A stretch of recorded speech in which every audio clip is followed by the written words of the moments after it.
एक छोटा सा बोर्ड रेड़ी की छत से लटक रहा था। इस पर मोटे मार्कर से लिखा हुआ था, घर में कोई नहीं है, मेरी बूढ़ी माँ फालिज ज़दा है, मुझे थोड़ी थोड़ी देर बाद उन्हें खाना और इतनी ही मर्तबा हाजत कराना पड़ती है। अगर आपको जल्दी है तो अपनी मर्जी से फ्रूट तोलें और पैसे कोने पर रैगजीन के गत्ते के नीचे रख दीजिए। साथ ही रेट भी लिखे हुए हैं, और अगर आपके पास पैसे ना हो तो मेरी तरफ से ले लेना, इजाजत है। वल्लाहु खैरुर राज़िकीन। इधर उधर देखा, पास पड़े तराजू में 2 किलो सेब तोले, दर्जन केले लिए, शॉपर में डाले, प्राइस लिस्ट से कीमत देखी, पैसे निकालकर रेड़ी के फट्टे के गत्ते वाले कोने को उठाया। वहां 100, 50, 10-10 के नोट पड़े थे। मैंने पैसे उसी में रखकर उसे ढक दिया। इधर उधर देखा कि शायद कोई मेरी तरफ मुतवज्जे हो, और शॉपर उठाकर वापस फ्लैट पर आ गया। इफ्तार के बाद मैं और भाई उधर गए।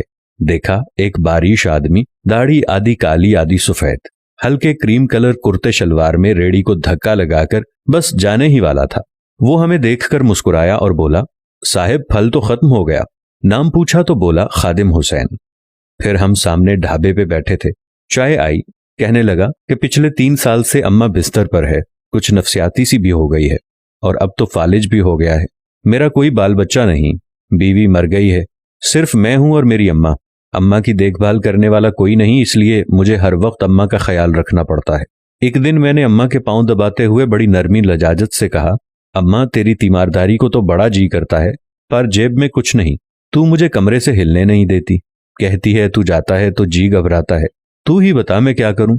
अब क्या गैब से खाना उतरेगा? ना मैं बनी इसराइल का जना हूं, ना तू मूसा की माँ है, क्या करूं? ये सुनकर अम्मा ने हांपते कांपते उठने की कोशिश की। मैंने तकिया ऊंचा करके उसको बिठाया, टेक लगवाई।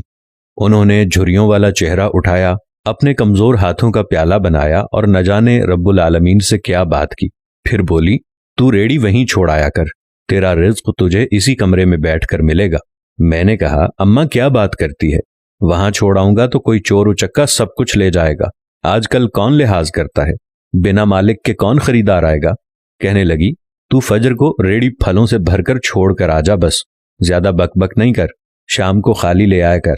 अगर तेरा रुपया गया तो ये खालिदा सुरैया अल्लाह से पाई पाई वसूल देगी।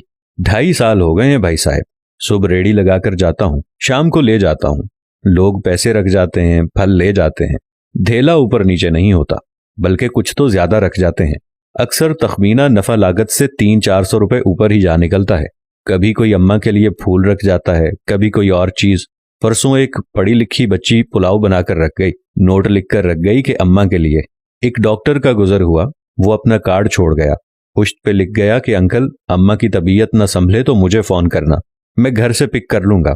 किसी हाजी साहब का गुजर हुआ तो अजवा खजूर का पैकेट छोड़ गया। कोई जोड़ा शॉपिंग करके गुजरा तो फ्रूट लेते हुए अम्मा के लिए सूट रख गया। रोजाना ऐसा कुछ न कुछ मेरे रिज्क के साथ मौजूद होता है। ना अम्मा हिलने देती है, ना अल्लाह रुकने देता है। अम्मा तो कहती, तेरा फल बेचने के लिए अल्लाह खुद नीचे उतर आता है और बेच बाच जाता है। भाई वो सोना रब एक तो राज़िक है, ऊपर से रिटेलर भी है। अल्लाह अल्लाह। आखिर में मुझे अपने बच्चों से कहना है, अगर आप फारिग हों और अपने वालिदैन को काम करते देखें तो फौरन उठकर उनकी मदद करें और उन्हें कहें कि अम्मी जान, अब्बा जान, लाइए मैं आपकी मदद करता हूं या मैं आपकी मदद करती हूं।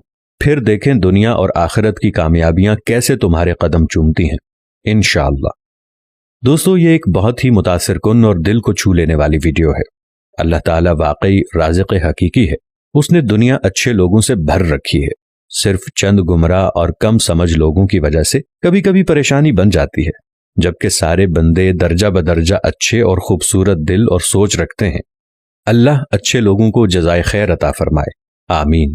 अल्लाह ताला हम सबको वालिदैन की खिदमत करने की तौफीक अता फरमाए, आमीन या रब्बल आलमीन।